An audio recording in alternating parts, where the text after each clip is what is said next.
Hey there, folks. Welcome back to the Inside Line F1 podcast. And the holidays are here. And usually, what we tend to do in the holidays is something very simple. We just spend time with the family, tend to bring back old favorites. And this is exactly what we're going to do right here on this episode of the Inside Line F1 podcast.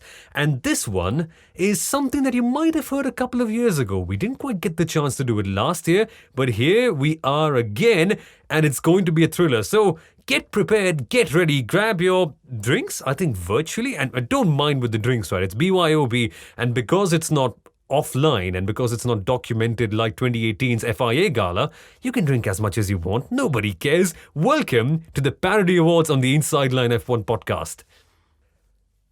Hey folks, welcome back in. Soumil Arora here, the host of The Driving Force on Disney Plus Hotstar, and I'm joined finally face-to-face, in person, by Kunal Shah, the former marketing head of the Force India F1 team. And Kunal, let me pinch you for a second. You're actually real. It's not someone behind pixels. I think it's the first time in 3 years that I'm seeing you face-to-face. It is, and thanks to all the COVID-19 regulations and restrictions, we couldn't really meet in person. But yes, it's great to be doing this in real. And like Mercedes already fired up their 2022 car like a few days just after 2021. This seems so unreal that we are in a studio after the season has ended. But of course, for our season-ending episode, the much-loved the Parody Awards, or the Inside Line F1 Parody Awards, as we've called it several years now. And it's a delight that you are joining us while Mithila's still on maternity leave, Soumil. So it's fantastic. I mean, it would have been fantastic for all three of us to be here, but I know Mithila couldn't make it. And a lot of drivers also couldn't make it, And I think it's Lewis Hamilton to blame here, For all the Lewis Hamilton fans, do not run away. But by Hamilton not attending the FIA Gala, he's actually set a precedent for all the other drivers who decided to skip the gala, even though they sort of, were virtually attending it all these years. But such a delight to be doing the final episode of 2021. It seems like, I hope it's final. There were sometimes we said, it's like the final episode of the month. And then suddenly something happens and you're like, oh my God, we need to record something now. But yes, delighted to be doing this in person. It's proof enough that we are not just living in the metaverse, as it's been called all these months now. True. And it has to be the final one, right? It's Boxing Day. What else could possibly come in? Maybe Hamilton announcing his retirement. That happened in 2016, something similar. So let's hope that something like that doesn't quite happen. But yes, let's actually roll the asphalt carpet down and let's get down into the awards. And what awards do we have here today for you? You might be wondering. And there's a plenty. We were initially thinking of 10 awards, but then we just went with the Indian concept of Shagun. So we have 11. Just one extra bonus. Right? We always tend to do that. For good luck. Here. For good luck. Exactly. And the first one, and don't worry, we're not just diving into it immediately. We'll just tell you which ones do we have here. We've got Controversy of the Year. We've got the Best Drive of the Season. The Prediction of the Season. How did that happen? The Strategy of the Year. The Ooh Moment of the Year. Also, we've got the Radio Message of the Season, the Best Kimi Moment, Rookie of the Year, Best Team, and then Best Driver. That is a grand total of 11. But first, Kunal, I think we have to mention to the entire listener base about how much we were challenged in finding the nominations for this one. And of course, we have to remind everyone that the winner isn't who we think it is. And that literally challenged us to all lengths and bounds this time out. Yes, I think Soumil and I have never prepared as much for an episode during the season. But the off-season features, as we call these, right? And they always need a bit of preparation. There's no scripting, but yes, like you said, Soumil, the winner is never who you think it is. And that's why the nominations were easier, but the winners were actually tougher to pick for us. And we didn't have Michael Massey for help, right? He normally is able to, we've heard that he's able to help you pick a winner depending on who he wants to pick as a winner. And I think there's going to be a lot of under the belt Michael Massey moments this next 35, 40 minutes. I don't know how long are we going to go, but yeah, it's going to be a fun episode for sure. Absolutely true. So let's start off with Controversy of the Year, right? And we've got a few nominations. So let's take it this way. Why don't you tell us what controversies were the biggest controversies of the year, Kunal, according to you? Well, we just spoke about Michael Massey. So it's easy to say that the FIA were in a large part controversial in a lot of ways. We saw not just them, there was the teams lobbying with the FIA. We've seen that happen. We, of course, love those radio exchanges, between team bosses, sporting directors, Michael Massey, and, all of that. And rather, we loved them because they're gone, unfortunately. Yes, that's what Ross Brawn said, at least. So, although I don't know if he can necessarily make the rule himself. He's supposed to influence the FIA. There's a difference between Liberty Media and the FIA, even though they look more universal or more in unison since Liberty Media's bought the sport. So, and then of course, with the FIA, there was this whole flexi wings. It was your rear wing, my front wing. They were bendy wings. I don't know what Red Bull was, of course, up to, but yes, we all know why they were up to that. It was, Mercedes' phenomenal straight line speed that went. We had then the slowing down of pit stops. All of these were sort of controversial, not controversial, all of them for gaining a competitive advantage or stopping a rival team from keeping a competitive advantage. And then, so definitely teams and the FIA, a lot of controversies that sort of came in. That would be my first nomination, Soumil. Okay, so there's that, but I'm actually going to go for something else. I'm going to go for Mercedes' power unit changes, about how it was rather controversial that the rule says you're only allowed 3, but it actually actively encourages you to go for more if you're a top team. That was bizarre to me, and it paid off in instances like Brazil, didn't it? It did, and yes, a lot of people have written to me on Twitter saying, but that was not allowed, they shouldn't have done it, but hey, the teams have made these rules, and of course 2021 has challenged these very rules, and I think overall, in 2021, we saw lots of technical and sporting regulations be challenged over the season. And that's what the season, in my mind, will be remembered for, because I expect a lot of changes, instantly from 2022. We should hear about them. But yes, not digging in too deep, since this is like the fun, parody awards episode. I would say the red flag and the changes that the drivers were allowed under the red flag. Yeah. Personally, again, should the rules be changed? Yes. But till they were not changed, I don't think any of the changes under the red flag were controversial in my view. And I think the biggest controversy, before you announced the winner, Soumil, the biggest controversy was the 2021 rule changes in itself. Were the rules changed specifically with the whole low rake, high rake, rules concept and, the design concept? Were they changed to slow down Mercedes? Were they changed to give us a new winner? That's always going to be the question. And I think that's historically controversial. It's happened during the Ferrari era. It happened during the Vettel Red Bull era.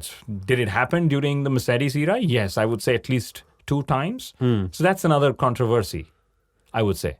But what about our winner? Should we add a bit of drum roll? Actually, no, let's do the more casual way. Since it's the Parody Awards, let's do a parody drum roll. And the winner is track limits. And there's a reason behind why I've chosen track limits, Kunal, at least on this case. The FIA were really murky about it because I think we only have to look at one example, right? Austria, the incident between Norris and Perez, same thing. I mean, partially the same thing, you could call it in a way, in comparison to what we saw in Brazil. But the only reason why the justification of the penalty was different is because the surface on the outside of the track was different in both cases. Should that even matter? Well, it should matter because, you said let's lay down the asphalt carpet. Yeah. There are no runoff areas, tarmac runoff areas, and on the sides of that. We've put gravel. I think we should just bring back the gravel. Seriously. And just to expand a little further on the whole track limit side, and this is where I get again a little serious. So you guys will see both of us do that, bring in the fun element, but use that to also explain a point, is the decision in Brazil, since that's more recent in memory, was actually, of course, controversial. But the FIA did the exact opposite in the races to follow. So Max Verstappen didn't know what's going to happen. And as a result of which, we were all puzzled saying, but if you didn't penalize Brazil and you said, hey, let them race is the whole, I think that should be the controversy, the let them race. Yeah. Nobody knows what let them race actually means when it comes to implementation of rules, Soumil. Yeah, exactly. So you either go the freestyle fighting way that anything goes, maybe poke your nails in someone's eye or whatever it may be, or the MMA way where you actually regulate it properly. But this is just, I don't know, it's a really bad hot potato that nobody wants to step into. But somebody has to, right? Yes. The FIA has to do something about it. Well, it's a list of demands that probably will never end, will it? It won't. And now I just remembered when Toto Wolff made a reference to MMA, he actually said NMA. I don't know if that's something different in Austria or not. Maybe our listeners from Austria can actually write into us and let us know. You can follow Soumil and me on Twitter. You can write to us via our Instagram handle called Pits to Podium, the Inside Line F1 podcast on Facebook as well. Just Google us. I'm sure you'll find a way to reach us and tell us what Toto Wolff meant by NMA. Not pretty sure of that. Maybe he's going to email Michael Massey to clarify that it's not MMA, but it's NMA. But okay, bad joke. Let's move on to the next category, Soumil. Exactly. And the next one that we've got right here is the best drive of the season. And Kunal, there were so many of them actually. I'd like to bring our nominations into light.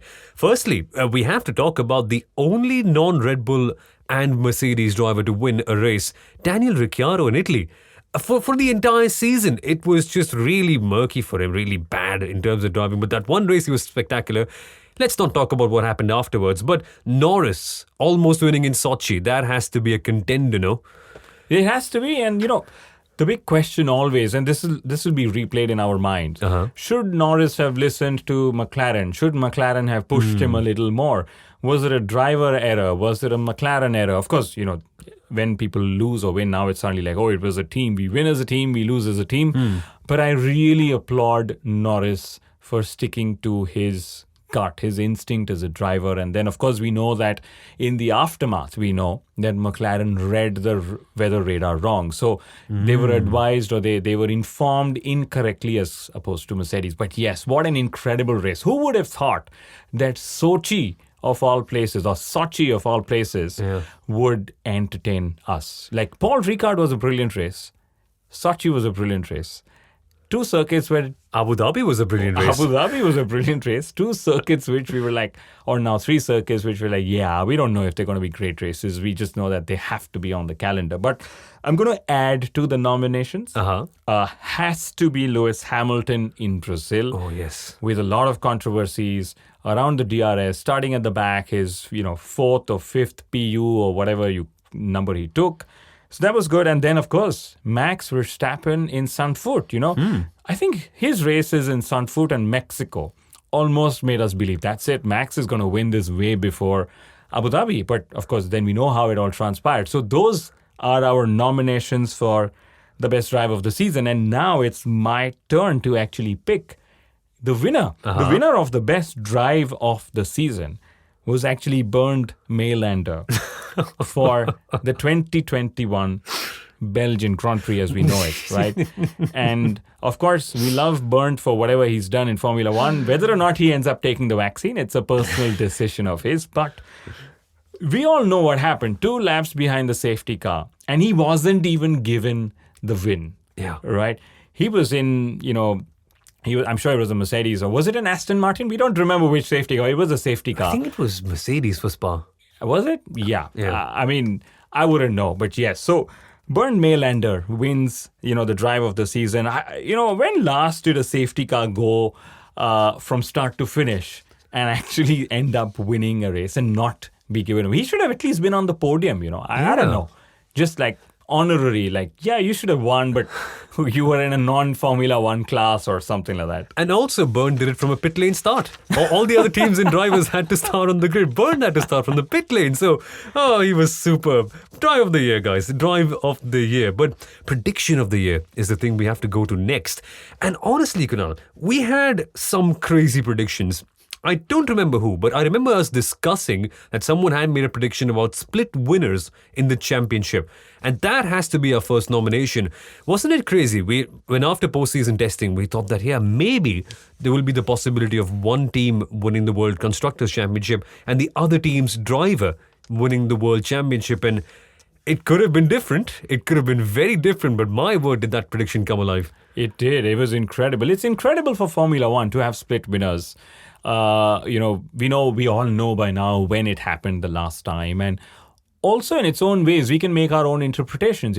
Max Verstappen won the Drivers' Championship But Red Bull did not win the Constructors' Championship. And then, you can make all these, interpretations or inferences that Red Bull wasn't the fastest car through the whole season, but Max still won, or Lewis was in the fastest car, but almost didn't end up winning till, the safety car, whatever came out.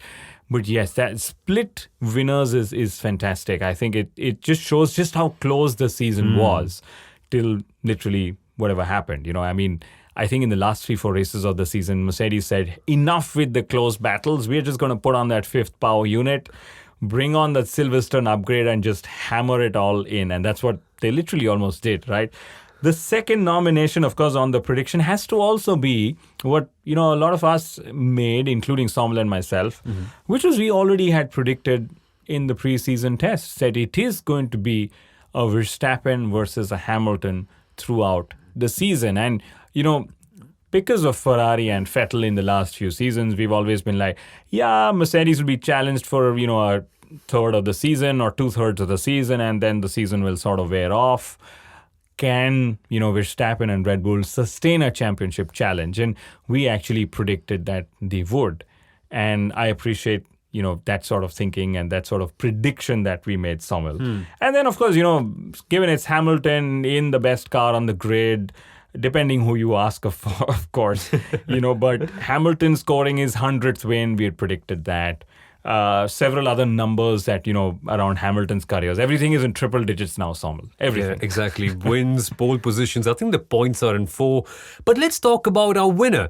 And the winner for this one, in my opinion, has to be Sergio Perez's rather cheeky prediction of getting comfortable with the Red Bull racing car in 5 races, and in the 6th one at Baku, he won the race. That was just mind-boggling. It's like Sergio Perez became Paul the Octopus, or maybe like a more defined version of the Terminator. Give me 5 races and I will win. And he won in the 6th one. It was incredible. Yeah.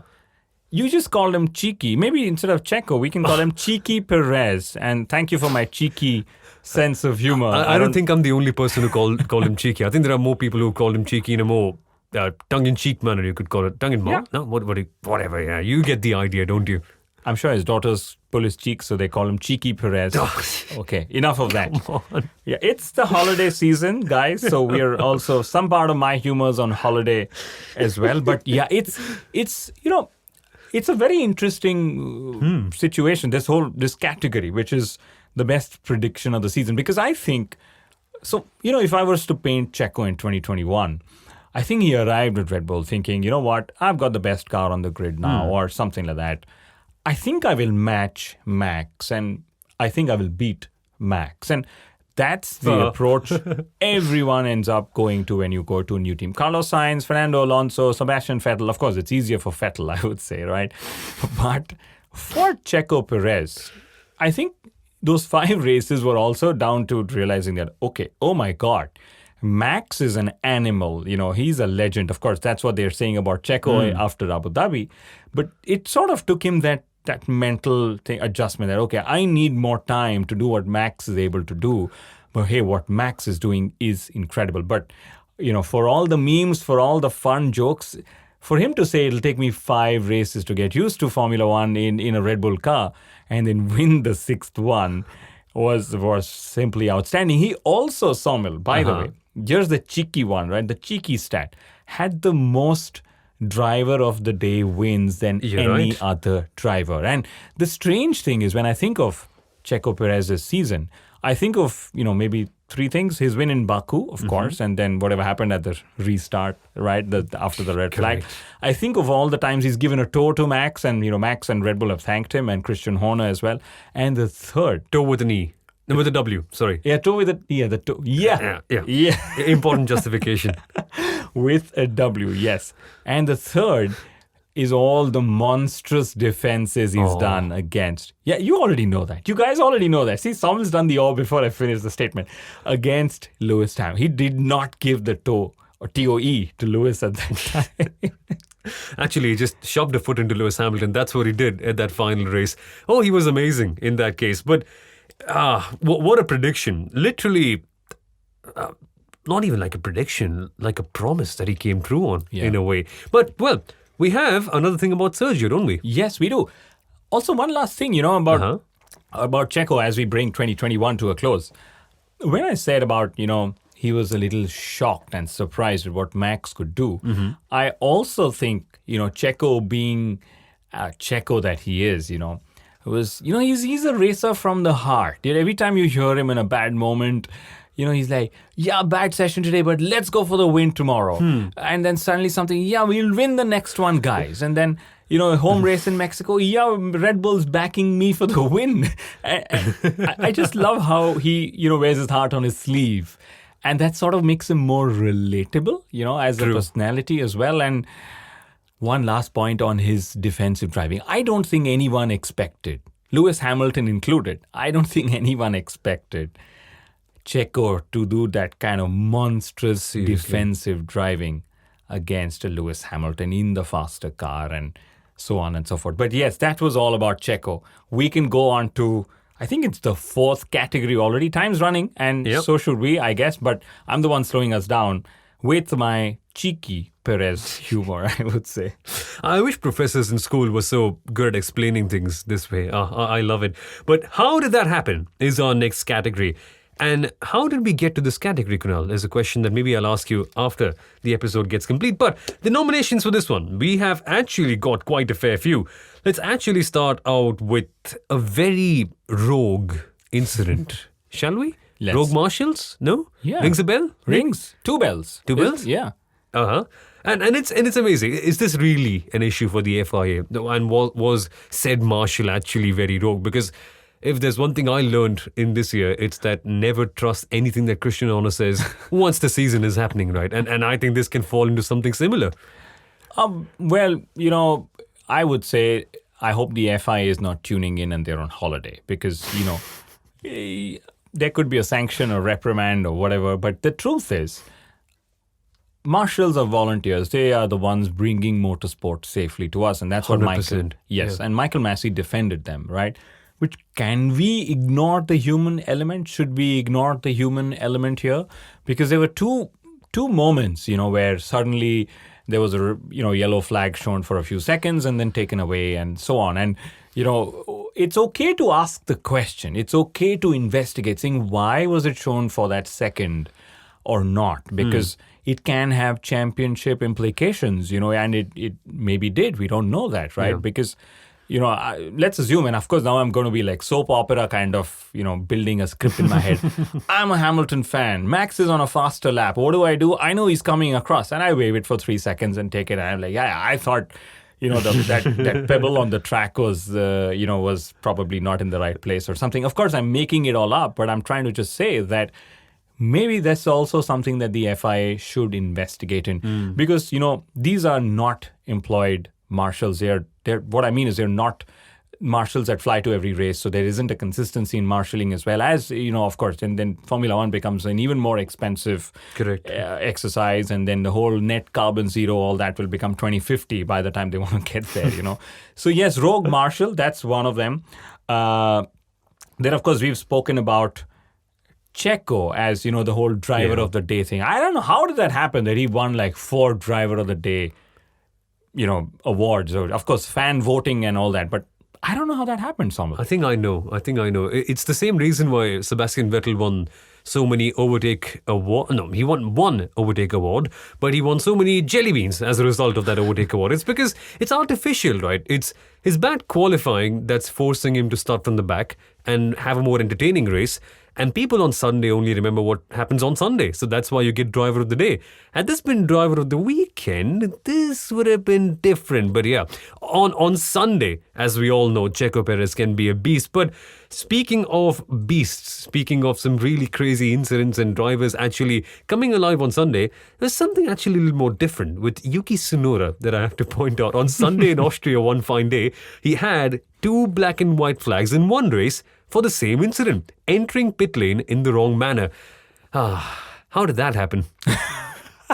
But there's actually more nominations that we've got as well. There's so many this year. There's so many of them. So my how did that happen moment, literally. This is still a nomination, guys. Remember, it's not the winner. Oh, yeah, exactly. Yeah. Although this almost became a winner for everything in the season, were Mercedes' Silverstone upgrades. How did that really happen? Because, they brought the DAS, which we, of course, was outlawed for 2021. Then suddenly there was videos of rear wing, facing the rear camera facing the rear wing, and the Mercedes car, dramatically lowering and on the straights, giving them extra straight line speeds. And, it was like those days you remember when you go karting, like you're on the straight and you're suddenly just cramping everything in, putting your chin to your steering wheel, saying, give me as little air resistance as possible. In fact, a little bit of an offshoot from that, but Charles Leclerc was seen doing that at a couple of qualifying sessions in the year as well. So, but yeah, Mercedes is Silverstone upgrade. Immaculate engineering. Wow. And that's what Mercedes does, right? That's like a habit to them. A really good habit to have. And that's one thing that really fascinated me as well at the same time, watching those videos of how the car performed. Well, yeah, that was actually very interesting. It's just like a habit for Mercedes, right? The way they're able to just come up with so many great performance upgrades. I don't get how they do it, but let's wait and watch for 2022. But 2022 aside, how did that happen? Another incident that actually baffled me a lot was the rate card, the menu card for touching wings. Verstappen actually got a penalty for touching Hamilton's DRS wing, which of course famously turned out to be illegal. And then Inspector Sebastian Vettel coming up asking for the rate of the front wing. I don't know, what's next, Kunal? Maybe can you touch the barge boards or maybe for next year the Venturi tunnels as well? What happens if you just go hug the whole car? Like, of course, this is going out of the driver budget. The team is making sure that the annual, operating budget under the budget cap is taken care of. But you spoke of Inspector Seb, and I don't recall Inspector Seb being penalized ever for touching people's cars. But he didn't, did he? He did. A lot of people actually on Twitter said, there you go, Seb was, looking around, touching, etc. And I just think the title battle in 2021 reached such proportions that the FIA had to finally read a rule book saying, guys, you cannot touch a rival's car. And that's eventually what happened. The irony of FIA reading a rule book, Kunal? They didn't do that. Maybe they did for one race. How did that happen? There's that, but there's actually more that we have to talk about as well. There is Red Bull Racing literally asking Alex Albon to go to Silverstone in an old Formula One car and then forcefully getting him to recreate the crash, but alone. Come on, Red Bull. Why? I was a little surprised that they didn't get one of the other Red Bull discards to be on the inside of Albon, exactly. At Silverstone, saying, you got to position the car exactly the way Lewis had positioned it and whatever. But and I liked how that then sort of became a thing for the season. Something would have happened and people would suddenly go on Twitter like, Alex will be in the car tomorrow, Red Bull will do the same thing again. They'll recreate this and go back to the FIA saying, we need to, appeal for this or appeal for that. And then the one, how did that happen, that stuck in my mind, Soumil, is Andretti not buying out or partnering with Sauber. Because everybody said the deal was done. The Andrettis themselves said that, hey, we were like ready with announcements and everyone was like, Colton Herta is going to be, driving in Formula One. Great for Formula One, especially with the whole American market, booming, Drive to Survive, 2 races in America from next year. I was very, very surprised that the Andretti buyout did not happen, or the Sauber buyout by Andretti did not happen. But I, of course, don't think that was the last of the Andrettis. I think they will still, sounds dramatic when I say that, but I think they will still figure a way to come back into Formula One. The Insurgents coming up next from 23 or something. Who knows? Yeah, let's wait and watch. But actually, the most surprising part of the season, Kunal, I don't think it's ready for you, is it? I think you have something else in mind. And we've had many a laugh about this over the last few months. Yes. How did that happen, winner, actually? Yeah. So there's still one, before we get to the winner, there's still one nomination that just popped in my head. F1 cars, engineering marvels. There's this whole conversation of how they can put together a car within a few hours and there's a crash between FP3 and qualifying and suddenly last few minutes the whole car's ready. But they can end up forgetting to attach the drinks bottle. We have had so many incidents this year and several years. Kimi, George Russell, all of them, they're like, but guys, my drinks bottle isn't connected. Or somebody saying, I pressed the drinks button and it squirted, water on my face in the helmet. I don't know how they can't get something so simple right. But anyway, moving on. And like we said, this was the one category with a lot of nominations. Yeah. The winner has to be Lewis Hamilton, Hungary, the solo car taking the start. Nobody's analyzed that start. Did he have a lot of wheel spin? Was he starting in second gear?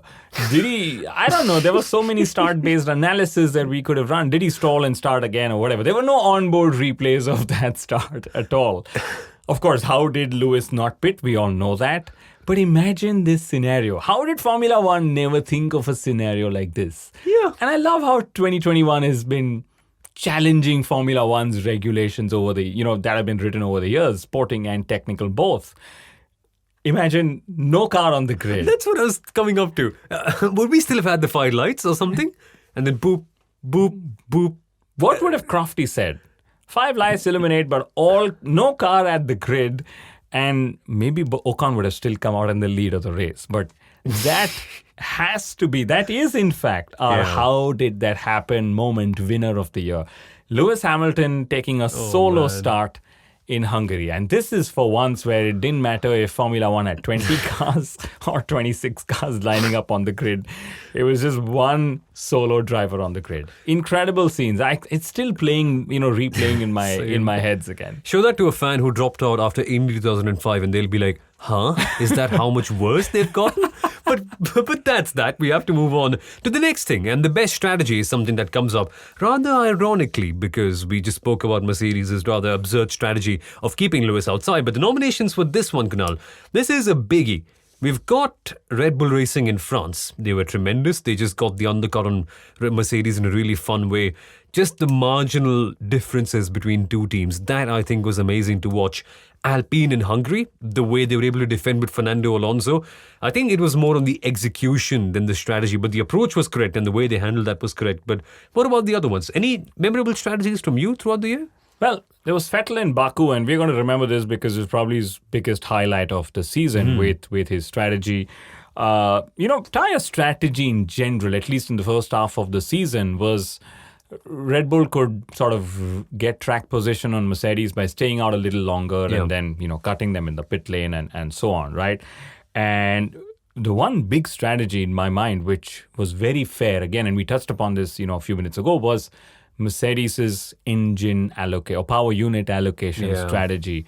They realized that they needed more ICEs or internal combustion engines to go through the season, and they exposed, or they misused a loophole in the. No, I wouldn't say misuse. They took benefit from a loophole in the regulations, and then everyone said that's a misuse. But I think that was spot on. That just shows that you got to be shrewd when you need to win, with taking on the 4th ICE, 10-place power unit. Taking on a 5th ICE, guess what? Just a 5-place power unit. Taking on a 6th one, still just a 5-place power grid penalty. Sorry, whatever. You guys get the drift, right? I think this will change. This should change from 2022 because the rules, and this is where I put on the serious hat, the rules, of course, want you to finish it within 3 power unit components and various numbers within that as well. Yeah. For marketing reasons, F1 cars go 5 times more now than they did 10 years ago, and then for cost reasons as well, and so on. So that to me was very shrewd, but a very strong contender for the best strategy of the year. But Soumil, you want to tell us what the winner? I know this didn't win in the whole conversation. It didn't. And the fun part is, it actually comes down to strategy. It's actually Fernando Alonso cutting turn 1 at Sochi in that race. Yes. What a genius. What a genius. Fernando this year has been such a vigilante, just exposing every loophole like Mercedes did. And he's like, so following by the rules makes me an idiot. I'll actually turn to the dark side. And that's what he did. Cut turn 1 at Sochi. And it was intentional. It was not like he did it as a surprise. He made his intentions known a couple of days in advance. He practiced it and he did it to perfection. So imagine being that good that you can execute a corner cut to perfection and not get a penalty at all. He did that in the formation lap as well, right? Did. He says, that's not the way I'm going to go. I'm going to go straight and then, take lay down the ball. rubber. Yeah. And then, of course, Fernando being the vigilante, I think it was his battles against the Alfa Romeo cars at Austin, where, Alpine was just like, there's no way we can control Fernando. Let's just get onto the radio with Michael Massey and be like, Michael, is that allowed? Antonio got position off track and so on. But I will not go off track. I'll come back to the fact that it is the Inside Line F1 Parody Awards for the 2021 Formula One season. We hope you guys have had a few drinks already because Soumil and I are buzzing and on a high with my papa humor, if I may call it that. I don't know. Actually. You can actually say that you've got that humor now, quite literally. Yes, and I think I can challenge Vettel, at least in that one aspect of life. I think so. Maybe my humor, my daddy humor, my papa humor is better than him. Do you know how to explain how bees can pollinate flowers, though? That's the main question. Vettel can. I think that's the one part I will take his advice on. You've got a few months. You've got a few months to learn that on. But also, the next category that we've got for you, the sixth one, it's the ooh moment of the year. The moment that made you go, ooh. And is there a better way to describe this category, Kunal? I think the better way to describe this would just... Okay, Soumil is becoming a marketing genius, okay? So he's like, let's not call it the crash of the year because we've had several crashes. Let's just call it the ooh moment of the year because we've, Not that ooh. You do it much better than I do. I know that. But yes, so the first nomination, Charles Leclerc crashing in Monaco. He could have taken pole. Could he have won the race? Could he have done something from there? Of course, it's always could have, would have, should have. Yeah. I loved Carlos Sainz's radio immediately after. That's not fair, guys. It's like going and complaining. He, of course, hadn't seen the footage and so on. But it's becoming a bit of a thing, right? Take the provisional pole and then push a little bit more. And if you go faster, great. If you don't, you just crash and hopefully nobody else gets a chance to go faster. For every two good examples, you've got one bad example. And this one was that, right? With Rosberg and Schumacher, you get this as well. Yeah. Should have parked it at Raskas, mate. That would have been a little better.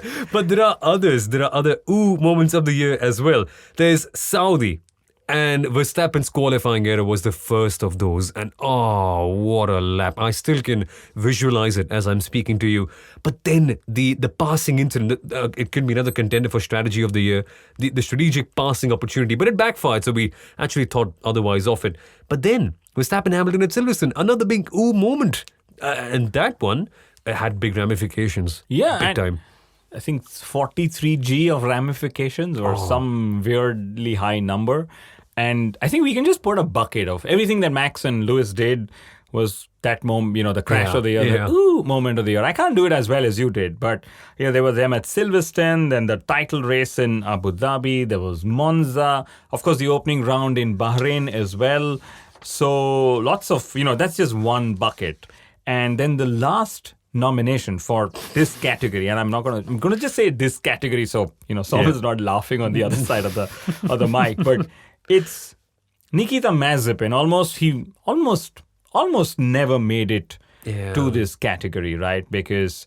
You mean F1? Yeah, you mean because, this category is reserved for drivers who drove a Formula One car in 2021 at Formula One speeds and not Formula 2 speeds, right? So Mazepin and guys, we've not been paid by the Mazepins to bring him here. I promise you. Actually, his crash at Bahrain was an ooh shocks moment and followed by a little bit of laughter. But, hey, that was that. Stuff happens. I think he's improved a little bit. Just good improvements. It's better to finish 1 minute and 45 seconds behind rather than not finishing at all. So I think good improvements this year. But my winner for this year, the literal ooh moment. Mark Webber from Baku. Listen in. Lights out, and Perez immediately jumps across. Lewis Hamilton's going to get the lead. Lewis Hamilton takes it away, but he locks up, and he's lost it. Honestly, Kunal, that just has to be the best reaction to any Formula One moment ever. Ooh! I don't think any other commentator could have done better. You're just doing it exactly the way he did, and maybe you could just He had a little more high pitch at the end. He just nailed it. But that magic button moment, incredible, right? Like, when we say Lewis did all he needed to at the end of the season to get all the wins that he needed, he should have taken that win. You're right. When Max ended up crashing thanks to the Pirelli tires and whatever else. But hey, it got us a winner in Checo Perez, and that's how Checo Perez got the Prediction of the Year award. So it all, it's all connected in the end. It all just works out in the end. It's a part of the master plan.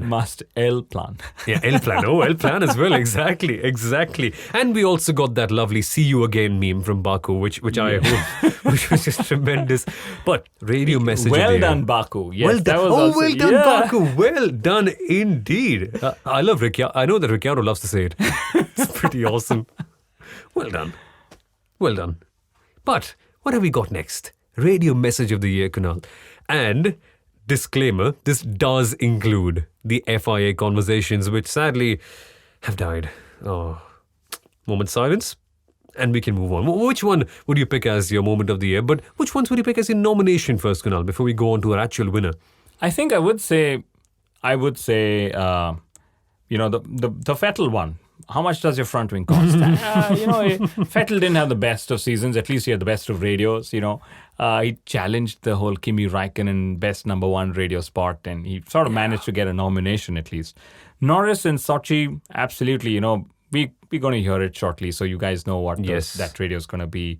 And then the most philosophical one, Daniel Ricciardo after winning in Monza. I never left. I just stepped aside or whatever. We're going to hear all of these in real time. But exactly. What are your nominations, Soumil? Verstappen's title winning one, which we will hear as we mentioned. We will show, or rather, you will hear all of them in 1 second. But just Alex Albon coming in saying, "Oh my Lord, Max," that gets you hyped, even though you don't like how it was played out. That radio message just echoes in your mind for such a long time. And I'm sure so many of our listeners might have listened to it at least 10 or 15 times. If not, what are you doing, guys? Go back and listen again. Or we'll do the honors for you. And we've got one more, haven't we? We do. Mr. Negotiator. I think... The Godfather. The Godfather. He can still. I don't know if Suits is still running as the show, right? But he could have played the expert negotiator. The what do they call the lead hero? He was the guy who could settle deals. He could sort of win you the whatever court or settlement. Yeah, lawsuit, the lawsuit. Yeah, and Michael Massey, of course, the settlement offer to Red Bull Racing in Saudi Arabia. Jonathan, would you whatever? Okay, why don't you guys just listen to it? I think it might. I wouldn't want to do a Michael Massey. Definitely. Just listen into that. We would drop you back behind Hamilton. Is where I sit. Sorry, Jonathan. Yeah, I thought you'd said. No, my apologies because I hadn't looked at it. Back behind Lewis. I understood. That is my offer.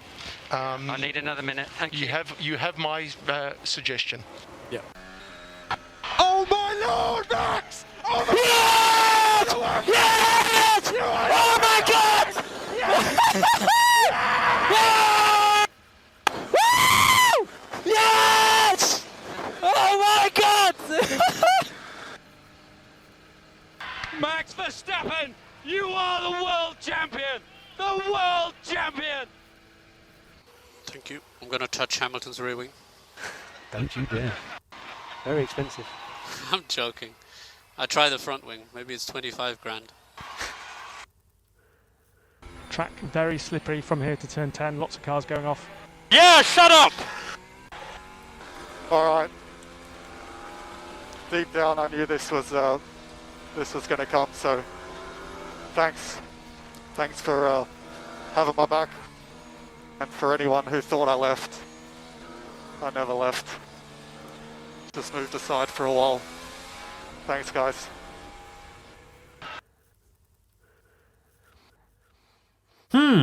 Good choices. And who would be your winner for this one, Kunal? So I thought really long and hard, right? I asked Soumil and I asked Mithila, and I think the three of us were pretty much in agreement that it's Kimi Raikkonen's last season in Formula One. Yeah. We can't not give him the radio award, because he's the reason why radio's anyway become so entertaining. And there was a point of time when radio wasn't broadcast, and then probably they realized that we broadcast Kimi Raikkonen's radio, and they're like, oh my God, this has exploded. And now they just broadcast radio all the time. And they're not going to have Kimi next year, right? At least not on Pit to Car radio. But Kimi's radio message, maybe you'll be able to tell me what race this was, but this was the one. Bahrain. Was it? Yeah, you already know which one I'm talking about. Yeah. Can you hear me? Can you hear me not? But you already answer. You just hear it. That's the best way to relive a Kimi Raikkonen radio message. And let's hope you can hear it. It's coming up now, but just tell us if you can hear it, right? Just reach out to us on social media and tell us if you could hear it or not. Did you hear it? Did you hear it not? Did you hear it not? Let's listen to it. Yeah, can you hear me, Kimi? Radio check. Radio check. If you can hear me, I need more charge. Okay, Kimi, box if you can hear me. Can you hear me now? No, negative. I can't hear you. But I can hear you now. Yeah, box if you can hear me. You still don't hear me? No, I can't hear you. You don't hear me? No, negative. But you answer still. No, Mikey, no, Mikey, that was so not right. And of course, Toto Wolff had to chip in and say that it deserved, right? Toto, this is right. I think it is right. We've justified why it has to be Kimi. But again, it's a shame for Toto, right? You can understand his frustration for saying that this is not so right. Because next year, he doesn't quite get the chance to be on the team radio. So his golden opportunity is gone. And he's probably come on the podcast and said, no, it's not right. Yeah, and he doesn't even have the opportunity to get onto Valtteri Bottas's radio and, egg him further, saying, come on, Valtteri, or whatever, Valtteri wanted him to do on the radio. So Toto will have to find other ways to sort of get a nomination for this category in 2022. I'm sure he'll find a way. They'll figure an engineering way to do that, Soumil. It's all right, Toto. We get your frustration. Actually, a news at Toto, they might be looking for a replacement for Arnold in the new Terminator. They can try. Maybe. But the best Kimi moment. Speaking of Kimi, he was our winner this time out. Toto was angry, but we couldn't care less about that. But your favorite Kimi moment from the year, Kunal, which one was it? Apart from Can You Hear Me Not? The thing is, so guys, just some perspective. When Soumil brought up this category 3-4 days before we actually sat to record, I actually sat back thinking, do I have a favorite Kimi moment from 2021? It was probably nothing. I'm sure this is where fans will write and say, but that one race he overtook 4 cars on the opening lap. Maybe he did, yes.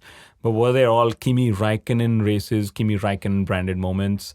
Kimi Raikkonen branded season, not so much so. So I really struggled with it. And of course, his press conferences were more fun. His media sessions were more fun.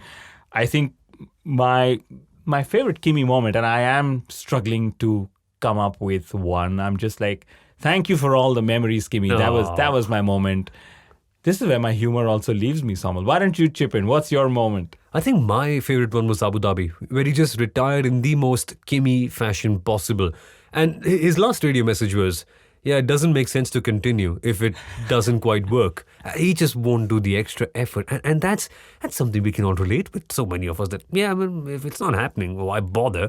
And he didn't even bother to say finish it off like, it's my final race. I want to do a guard of honor, maybe like Jensen Button, climb up on the car and wave to the fans. No, I'll go home. I've had enough. I've had 20 years of this. I don't need even a minute more. So, Kimi. Yeah, and nobody actually even did donuts for him. Wasn't that? Did. Yeah. I mean, do you mean to say that Vettel and Hamilton like Alonso more than they liked Kimi? Because they did donuts for Alonso's first sort of retirement or whatever we call it. Of course, I'm joking, guys. But yes, so why don't we actually pick a winner, Soumil? What's the winning Kimi moment of the year? I think for me, and this is the winner, and this one pips my nomination because of the timing of it. The F1 footage that has been released from the studios, where Kimi Raikkonen has been foreshadowing all the way since March. And this was going to be his last year. I mean, from the footage, it seems like he's just having fun. But now, it looks like he meant it all along. And that, bit of a sad thing to watch, isn't it? But it's a Kimi moment, nevertheless. A bit of a diverse one. Sadness is not an association that we thought we'd make with Kimi ever. Yeah, and I guess he always knew all along that he was going to retire. Maybe he was hoping he would drive the new formula that's, of course, been delayed by a year. Yeah. He'd do a season of that, so there's a stamp in that as well. But yes, the Iceman is gone. Could the Ace Man make a return to Formula One sometime soon? The Robin Raikkonen, of course, is been doing Moto X, is Motocross, that? yeah. Motocross, yeah. And then he's been karting, and Kimi's also talking about Rihanna, his daughter, if I remember the name correctly. She liking motorsport if she would like to as well. But right now, as you hear this, they are on a beach somewhere, and there's a drone overhead taking a shot of the Raikkonens. And that was pretty awesome. And that was pretty awesome, yeah. And that's our best Kimi moment. And that actually has to be a really good Kimi moment. Just Kimi being Kimi. Kimi being Kimi. And his family being Kimi. And actually, did you notice he's actually started to speak a lot more since he announced his retirement? He's giving long-form interviews. Not that you can understand half of it, because obviously he loves to speak in his very relaxed way of speaking, sometimes muttering a few words here and there. But he's just been amazing, right? I want to know Mithila's take on that. And you've got to tell me that, and to all of the listeners as well. I will. In fact, we can see if she ask can. her? I did. And I think she was just very upset that Kimi is finally gone. And, she, of course, has her own stories and all the fun that she's had in media sessions with Kimi. But we can actually see if she can do something in the new year, if there are some sessions that she can, share some anecdotal incidents that she's had, as a fan, as a journalist, as somebody who's attended, who's interviewed him several times and so on. But from Kimi, the oldest, most experienced driver on the grid, let's move to the next category, and that is the Rookie of the Year category, right? And this is where Soumil actually brought in a twist. He said the Rookie of the Year isn't just the driver alone. It's anything new that was tried and tested in Formula One in 2021. So, of course, since we weren't paid by the Mazepins, he doesn't find a nomination here, right? Rookie of the Year. I think he goes beyond nominations. He goes beyond nominations, It's a bit of a spoiler for what's coming up next. There's that. Yeah, so of course there's Mick Schumacher for being Mick Schumacher, pretty much.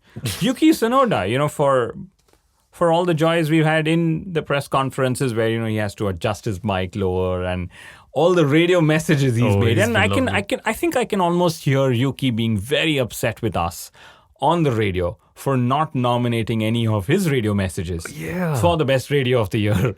A radio message of the year category, Soumil. It's not Radio Paradise then. Surely it isn't. But the other things, Kunal, that were surely very new to Formula One that had an impact.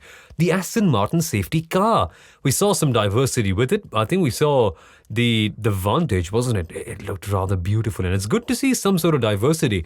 I remember early on, didn't we used to have different brands of safety cars for different rounds, depending on what car they had in that country? Yeah, that's correct. Yes, and it's now standardized. The Mercedes is, used to be around for all these years. Now it's Aston Martin. And I loved how Aston Martin changed their shade of green to the Saudi Arabian shade of green for that race. And, these are these subtle marketing moments, subtle marketing activations that I really love. And I used to do, back in time when I was a marketeer as well, right? That calls for another episode, those stories. Yeah, absolutely. We can do a lot of these feature ones in the off season. So Aston Martin safety car. And what else? We had 2 new circuits in the Middle East. Of course, we had the one in Jeddah.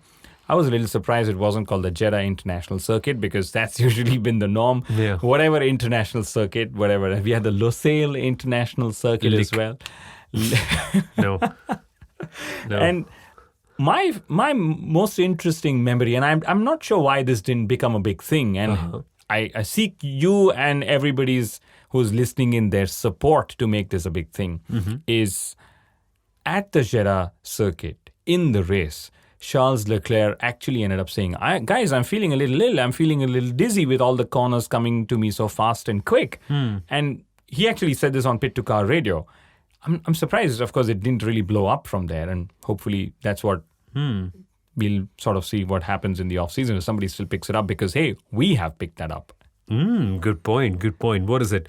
1,525 corners at that track? 27 in total. I mean, just wiggling. But I didn't have so many classmates. As many as corners. Yeah, there are more corners at the circuit than there are drivers in Formula One. Correct. There you go. That's a stat. That's from a stat. the F1 stat guru, as we call Sundaram, right? But the winner of the Rookie of the Year award is Nikita Mazepin, of course, right? And again, why have we chosen him? You guys must wonder, right? So the first race, first lap, he ended up spinning and crashing. And that's when we were like, ooh, how did that happen? The moment of the year, right? But again, he did not crash on the last race, at the last race on the last lap in Abu Dhabi. But of course, this is where everyone will remind us, but he actually skipped the last race and due to COVID. So we actually don't know. He skipped it because he had COVID, right? So did he? Yeah. Well, we don't know, but yes, he did. Yeah. I'm just realizing right now, oh my God. Didn't make a world of difference, did it? So we actually don't know if he improved or not. He started the season, the first race, first lap with a spin. Yeah. Could he have ended the season with a last race, last lap spin? Could he have been the one instead of Latifi? Yeah, you never know. He could have been the one. Oh, but he actually skipped Abu Dhabi. I honestly didn't even realize it. Well, you can't blame me for that, can you? We'll never have the Mazepins paying us to say good things about Nikita.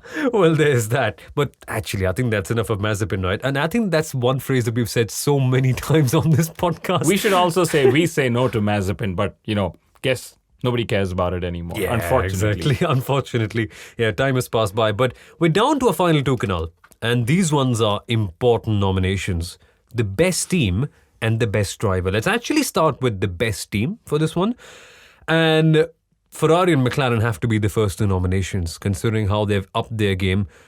For Ferrari, the barrier was a bit, not the barrier, but for Ferrari, the baseline was a bit low, considering the debacle of last year. But for by far and away, they had the more balanced car all the year round. So they were tremendous. McLaren, their first 1-2 since ages, their first win since Brazil 2012. The way this played out for McLaren, so many podiums, so many fastest laps, all things considered, very good year for them. But it's the other two nominations that really concern me. Who was the better team between Red Bull and Mercedes? The points will say Mercedes, but there's a lot more to it, isn't there? There is a lot more to it. And I think I would go with Red Bull. Honda Power Unit. We've known the historical downsides of having a Honda Power Unit. They've worked over the seasons to bring it up to pace with Mercedes. Then they had this whole issue of, hey, Honda's leaving. Who do we get? So they were dealing with those aspects as well. Correct. Along with still working on the 2021 car. Then they brought a car which was really strong in the first half of the season. And that's what, that's pretty much anti-Red Bull or anti-Red Bull, depending on which country you're listening in from. Because Red Bull start off slow and then really get strong towards the end of the season. In 2021, it was the reverse. They gave the monster of a car to Max, maxed everything up in the first half of the season and sort of couldn't really respond with the Mercedes' Silverstone upgrade. So I'd go with Red Bull Racing, the fact that they could take the challenge and to Lewis, to Mercedes, and the fact that they ended up beating them there as well. So my choice would be Red Bull. How about you, Soumil? I think I'll go for Mercedes. You just had to. I had to, yeah. I'm a fan. But tell me why. They didn't really spend their development tokens this year. Of and course. they were still that much better all the year round. So that scares me. What if they had? We would have been robbed. So thank you, Mercedes, for not spending your tokens. But my word, that they were fast all the year round. And their fight back. And just the wisdom to use extra engines. If you can, why not? Yeah. It's within the rules. You use every part of the rule book as you can. Just like the drivers, the engineers also sort of do that, exploit every loophole. And I think that's a very interesting, way to go about winning things. And they just showed that, hey, you can still be shrewd and win. And somewhere I think, and this is of course a personal view, I think Christian Horner had more below the belt moments. I mean, he inflicted more below the belt moments to Toto Wolff than Toto Wolff did to Horner. But that's for another day. That's another episode. Which we have done. Which we have done, exactly, yes. Yeah. So, but the winner of the Best Team of the Year award, to me, was the FIA stewards, the FIA race control, They worked as a team to come up with, what we've heard a lot of times this season is consistently inconsistent decision-making, stewarding, whether it was race control, the safety car at Spa and then the safety car in Abu Dhabi, all the fun radio chatter and the emails, and they collectively were the best team. They were like the 11th team to make Formula One entertaining, exciting, unpredictable, literally till the last lap of the season, controversial. Yeah, all of that, Oh, man. And I remember having this chat with you early on about what Formula One teams do between races. And you said marketing campaigns and things to make sure that people remember your name. The FIA did so much to make sure that we remember them outside of the races. We're still talking about them on Boxing Day of all things. Good marketing. Great marketing. In fact, if we run a popularity poll right now, not positive or negative, just a popularity poll. Yeah. Michael Massey will be rated higher than a few of the bottom rung team drivers, I think. Oh, you're right about that. Yeah, because he's been in conversations and the chatter online in real world, in studios like ours for several times over. So great way to keep the sport buzzing and the conversation on, even when there's no racing. Exactly. And this means that we have to move to our last category, and I hope you've had a really good time listening to us. But the best driver, these are the Max sounds. Lewis. That was what we did. Yeah, exactly. And we did do an episode on that, which you can check out, by the way. Who deserved the title more? Was it Max? Was it Lewis? It's a more detailed one. So let's not speak too much about them. Those two obviously have to be 2 nominations out of the 5 we've got. Third one, Pierre Gasly. He's constantly making us question why he's not in a Red Bull racing car. And that is a very simple answer. Checo! But the other 2, Lando Norris and Carlos Sainz. I think these are 2 drivers that you picked out, Kunal. Yes, Lando Norris. He actually won, when Formula One ran the global motorsport research that they do every year or every second year. Yep. He was rated as the most popular driver. Undoubtedly. Yeah, that's incredible, And he, of course, beat Daniel Ricciardo, something that almost nobody thought would happen. He took the fight to the Ferrari drivers as well, right? And then I think we should just speak about his teammate from last year, Carlos Sainz Jr., a driver almost nobody is taking seriously, in my view. And when I say seriously, because Red Bull let him go, despite him matching Max. And then in Ferrari, when Binotto had to say something good about their drivers, one of the things he ended up saying is, but Leclerc lost like 40 points in the Drivers' Championship. Of course, he praised Carlos Sainz, but I don't know what he needs to do to drop the whole number 2 driver, capable of being a better number 2 than a number 1 driver or a wingman or whatever tag that's sort of stuck onto him, despite having great performances 2 seasons in a row, despite coming from a legendary motorsporting family. Right. And I think he was just the most phenomenal. If there was a surprise of the season, we would just give the award to Carlos Sainz Jr. I think he was fantastic. And, the battle for P5 in the Drivers' Championship, he won it at the last race of the season. He was 7th and he finished 5th ahead of Leclerc and Norris. So I know I'm going on. This is just the nominations for the best driver of the season. But he's unsurprisingly surprising because we know that he's good, but every year he reminds us that he's even better than we think he is. Absolutely. And maybe it's just a curse of starting out with Max Verstappen, and that everyone thinks you're second best because you started out with Max. Probably. Who knows? Yeah, we should run some research on this. I'm sure there's some data to try and figure out. And maybe we'll have to ask the likes of Gasly and Albon and who else? Lots of them. Sebastian Buemi. I mean, he was always... Oh, yeah. He's always the quintessential default backup. Yeah, unfortunately. But Soumil, last category. Why don't you tell us the winner or the best driver of this season award? The best driver for me is someone who's performed incredibly well coming into the sport as a young driver. He came in, he's taken the world by storm. He scored a podium this year. He's fighting against the lawmakers for more justice and more equality.